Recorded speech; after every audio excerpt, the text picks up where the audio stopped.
Oda finalmente revelou a história de Brooks com Gunko, mas não se trata apenas do relacionamento deles. Havia muitas pistas de que esse flashback também revelaria muito sobre Imu, os Cavaleiros Sagrados, e possivelmente até mesmo Zaza, o Deus da Chuva. Vamos começar do início.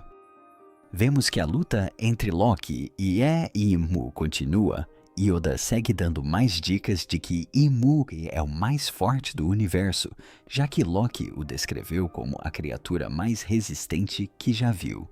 Não se esqueça que Loki já viu Harold Rocks e até Vash Shanks. Claro, já sabíamos que Imu era a mais forte, mas a cada capítulo temos mais confirmações como Gaben, dizendo que é o haki mais forte que ele já sentiu. Ou Luffy, dizendo que mal conseguia respirar por causa do haki de Imu. Além de Imu ser quase invencível, também é preciso notar que Loki e Ragnar parecem ser muito mais fortes do que imaginávamos. Primeiro, eles conseguiram bloquear o ataque principal de Imu Grammar, que faz referência à lendária espada mágica da mitologia nórdica. Com Nemesis e Gram Oda, está nos mostrando que Imu, aparentemente, pode transformar sua arma em qualquer espada imaginável, cada uma ligada a referências mitológicas. Em futuras técnicas contra Nika, o Sol Imu pode usar ataques inspirados em mitos sobre a morte do Sol. Em quase todos os mitos, existe um inimigo do Sol. Na mitologia nórdica, podemos pensar em Skoll, o lobo que perseguia o Sol, o que poderia se tornar uma das técnicas de Imu. Nos mitos chineses, também há a história de Hou-Yi, o deus arqueiro que derrubou 9 dos 10 sóis no céu. Então, talvez Imu pudesse usar um arco ou um ataque à distância inspirado nisso. Enfim, você entendeu a ideia. Mais tarde, vimos que Gunko ainda estava congelado, o que significa que nem mesmo o presságio de Imu conseguiu derreter o gelo de Ragnar. O simples fato de Imu ter derrotado Zoro e Sanji com um único golpe, mas ainda assim não ter conseguido derrotar Loki depois de vários capítulos, já diz muito sobre a força do gigante. É claro que Loki não vai morrer, mas isso pode significar que Imu em breve terá uma grande vantagem sobre ele, forçando Luffy a fazer seu grande retorno. Imu também mencionou um novo personagem Dozan. Pelo que Imu disse, consigo ver apenas 3 possibilidades. Primeiro, Dozan era o usuário da Akuma no Misaza ou o antigo deus da terra durante o século perdido. Gosto de imaginar Oda revelando todos os deuses rapidamente mais ou menos ao mesmo tempo. A palavra japonesa Dozan aparentemente pode significar montanha, o que se encaixa no tema do deus da terra, mas isso parece menos provável. A segunda opção é que seja o nome verdadeiro de Joy Boy, mas acredito que o nome verdadeiro de Joy Boy será muito mais importante e guardado para uma revelação muito maior. E a terceira ideia é que Dozan seja o antigo usuário de Ragnir, e possivelmente o usuário da Akuma no Mi do Nidhogg durante o século perdido. No momento, essa opção me parece a que faz mais sentido. A partir daqui, passamos para a conversa entre Usopp e Brook, e com base em tudo o que Brook explicou. Nami provavelmente a mais inteligente dos chapéus de palha. Já entendeu que Gunko está sendo controlada. O flashback mais antigo de One Piece, que se passa 70 anos antes da história atual, começa com Brook cantando uma música na vila às 4 horas da manhã, e mais uma vez vemos Brook fazendo a pose de Nika. Esta não é a primeira vez. Vimos Brook fazer isso durante o arco da Ilha dos Homens Peixe em Whole Cake Island em Elbaf, e até mesmo na página colorida do capítulo em que ele se juntou à tripulação.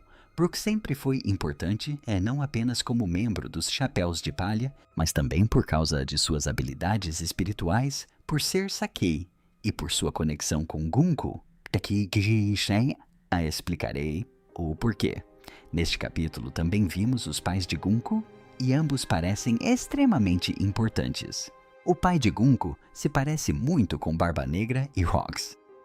Oda já havia criado artes conceituais para a Barba Negra, e o do meio tem o mesmo queixo que vemos no Rei Ruin. Será que ele é um membro da família Davy? Além disso, Brook e até mesmo seu cabelo afro também apresentam algumas características associadas aos membros do clã Davy. Ele é a cara do Barba Negra criança. A pergunta certamente pode ser feita, mas não vejo qual seria o propósito. Não consigo entender por que Gunko ou Brook precisariam ser membros do clã D. E mais ainda, qual seria o sentido de manter Gunko vivo como um Davy, quando o clã D supostamente é inimigo de Imo, a própria linhagem que ele quer exterminar completamente. Por enquanto, ainda não há informações suficientes para especular sobre isso. Então, vamos passar para a mãe de Gunko. A mãe de Gunko, a Rainha Candle, é ainda mais interessante. Ela tem o design de Cavaleira Sagrada e, pelo que vimos neste capítulo, não parece ser muito gentil. Talvez ela tenha sido enviada em uma missão, como Cavaleira Sagrada, para ter um filho com o rei por algum motivo específico, e depois o tenha matado antes de levar Gunko de volta à Terra Santa. Se o rei for realmente do clã Davy, talvez seja por isso que Gunko tem olhos tão estranhos. E se ela for uma mistura de sangue do clã Dragão Celestial e Davy, e esse for o resultado, Candle também se parece muito com Cavendish, e outro personagem misterioso que adquire olhos semelhantes aos de uma ema em sua forma Hakuba. É insano que Oda continue dando aleatoriamente tipos de olhos completamente diferentes aos personagens. Personagens como Cavendish, Zunisha, Imu, Mihawk e Gonko. Mesmo depois de 28 anos, ele ainda não explicou diretamente o que a diferença realmente significa. É impossível que isso seja apenas uma escolha de design aleatória. Oda é muito intencional com o simbolismo visual, especialmente quando vários personagens misteriosos e importantes compartilham exatamente o mesmo padrão nos olhos. Acho que finalmente chegou a hora de Oda revelar pelo menos algo sobre esses olhos. Certo, voltando ao capítulo. A Rainha Candle também pode estar ligada a Carmel. O fato de Carmel ser do West Blue sempre me pareceu suspeito. E se ela também fosse originalmente do reino de Hesperia Nossa Senhora da Candelária? Também conhecida como Nossa Senhora das Velas, é um título venerado da Virgem Maria. O fato de Brook ter encontrado a fruta da alma que Carmel possuía em Elbaf e ambos parecerem possuir habilidades relacionadas à alma pode ser mais do que uma mera coincidência se todos forem originários do mesmo reino. Outra pista interessante é que Carmel costumava cantar para as crianças, e Oda incluiu especificamente um painel mostrando-as conhecendo e cantando Binks's Brew. Também sabemos que Carmel tinha ligações com o governo mundial. Será que essas conexões vieram através do reino de Hesperia? De forma semelhante a da Gunko, Oda até desenhou a personificação da espada de Brook e ela se parece muito com a imagem da Madre Carmel. Brook também foi quem quebrou a imagem da Madre Carmel. Então, bem na hora em que Big Mom estava prestes a explicar quem Carmel realmente era, Oda mudou repentinamente de assunto, o que também pareceu suspeito. Há muitos paralelos, e me pergunto como Oda vai conectá-los. O próximo capítulo promete ser enorme! Brook sonhava em se tornar um pirata, mas comeu voluntariamente uma Akuma no Mi, que o transformaria em uma âncora no mar. Ele não a comeu por vontade própria. Talvez Brook tenha consumido a Yomi. Yomi no Mi por dever e não por desejo. A fruta que ele possui pode esconder poderes muito maiores do que uma simples ressurreição.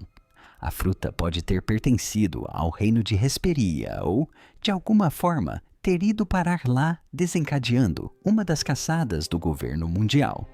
Este flashback pode finalmente revelar a verdade por trás da maldição de Brook, como ele obteve a fruta e o que seus verdadeiros poderes representam. Uma coisa é certa, este flashback de Brook também será importante para os eventos de Elbaf. Não apenas porque Gunko e Brook têm um relacionamento, mas também porque In e os Cavaleiros Sagrados estão diretamente envolvidos. Eles até apagaram as memórias dela. O passado de Brooke e a revelação de seu olho são os elementos menos importantes deste flashback. Muita coisa sobre In e os Cavaleiros Sagrados pode ser revelada aqui, e talvez até informações sobre Zunesha, o deus da chuva. Neste capítulo, Brooke apareceu ao ritmo de algum tipo de música. Considerando que Imnika e Zunesha parecem surgir através do ritmo da música, isso pode ser uma pista de que Brooke também possua uma Akuma no Mi. Mesmo que pareça improvável, eu gosto dessa ideia, porque ainda existem muitos mistérios envolvendo sua Akuma no Mi. Não entendemos completamente como a Yomei no Mi realmente funciona. Quero dizer, Brooke voltou à vida de uma forma muito semelhante à de Luffy após ser morto por Kaido. E esse flashback também começou logo após a revelação de Zunisha, então deve haver algum tipo de conexão com o Deus da Chuva. Mesmo que Brooke não esteja diretamente ligado a ela, acredito que ainda poderíamos ver o usuário anterior da fruta durante o flashback de Brooke. O mesmo aconteceu com Loki e Rox. O relacionamento entre Loki e Rox no flashback de Rox não foi tão importante, mas ainda assim vimos o flashback do Vale dos Deuses e aprendemos como os poderes de os contratos e o Dummy Reverse funcionam. Em 2019, Oda mencionou que estava lendo A Rosa de Versalhes e que a Rainha Candle parece ter sido fortemente inspirada em Lady Oscar. O interesse amoroso de Lady Oscar é um amigo de infância chamado Andre, alguém de classe social inferior, um soldado que nunca deveria ter ficado com ela. Por causa disso, podemos ter uma história de amor trágica envolvendo Brooke neste flashback. E Oda parece ter outra inspiração para Brooke também. Vocês se lembram daquelas fotos aleatórias de emas que Oda revelou? Agora está claro que elas estão conectadas a Brooke. E eu finalmente entendi o porquê. Em uma dessas ilustrações, o próprio Brooke é retratado como uma estrada, repleta de inúmeras placas, várias delas levando diretamente ao inferno. Brooke mencionou o submundo muitas vezes ao longo da história, mas e se não for apenas simbolismo? E se o submundo for, na verdade, o próprio abismo e Brooke de alguma forma souber como navegar por ele? Muita gente não quer acreditar. Mas o submundo provavelmente é um lugar real em One Piece, e a própria existência de Brooke praticamente confirma isso. Então, será possível que viajemos literalmente para o abismo para derrotar. Emu. Dimensões separadas já existiram em One Piece antes por meio de habilidades como a Akuma no Mi, do tipo porta-porta, e a Akuma no Mi, do tipo espelho. Então, a ideia em si não é impossível. Acredito que uma das maiores inspirações de Oda para a história de Brooke seja Orfeu. Orfeu era um músico lendário da mitologia grega que se aventurou no submundo armado com uma harpa para salvar a mulher que amava. O fato de o nome Hesperia estar ligado à cultura grega e romana, além de apresentar uma montanha em forma de harpa, torna a conexão de Brooke com Orfeu ainda mais forte. Orfeu é uma das figuras mais famosas da mitologia grega, e sua história influenciou inúmeras outras ao longo da história. Após a morte de sua esposa Eurídice, pouco depois do casamento, Orfeu é tomado pela dor e desce sozinho ao submundo carregando apenas sua harpa. Através de sua música, ele encanta o próprio Hades e, por fim, consegue trazer Eurídice de volta à vida. No entanto, há uma condição. Ele deve acompanhá-la para fora do mundo inferior, sem jamais olhar para trás. Mas no fim, ele olha para trás e a perde para sempre. De muitas maneiras, Brooke já pode ser visto como a versão de Orfeu em One Piece. Ele já se aventurou no mundo inferior uma vez e, de alguma forma, conseguiu retornar ao mundo dos vivos. Então, será que ele terá que fazer isso novamente? Será que Brook descerá ao abismo mais uma vez para salvar Gunko e os outros que estão presos sob o controle de Imu através do poder da música? Há também outro paralelo interessante. No livro de Jonas, Jonas é engolido por uma baleia gigante e passa 3 dias e 3 noites em seu estômago rezando. O fato de Brook e Imu terem sido engolidos por criaturas marinhas gigantescas, um tubarão e uma baleia, pode ser outra pista sutil que conecta tudo isso. Gosto de como mesmo depois de mais de 20 anos, Brook ainda pode ser considerado um dos personagens mais misteriosos de One Piece. Mas Brook é misterioso não apenas por seu passado desconhecido, mas também por sua canção que claramente carrega um significado mais profundo para a história, e até mesmo por suas constantes poses de Nika. Eiichiro Oda sempre tenta conectar a ideia de Nika a todos os personagens importantes de One Piece, sejam eles do passado, do presente ou até mesmo de um futuro distante. É claro que Brook não é o único personagem associado a uma pose da Nika. Também vimos Kuzaru, Vegapunk, Kuma Bone e Usopp e muitos outros fazerem o mesmo. Isso por si só mostra o quanto Oda está construindo Nika para algo muito maior do que apenas um personagem ou título comum. Tudo, incluindo o passado de Zaza e Brook, parece fazer parte da construção do mundo para finalmente revelar o que realmente aconteceu durante o século perdido.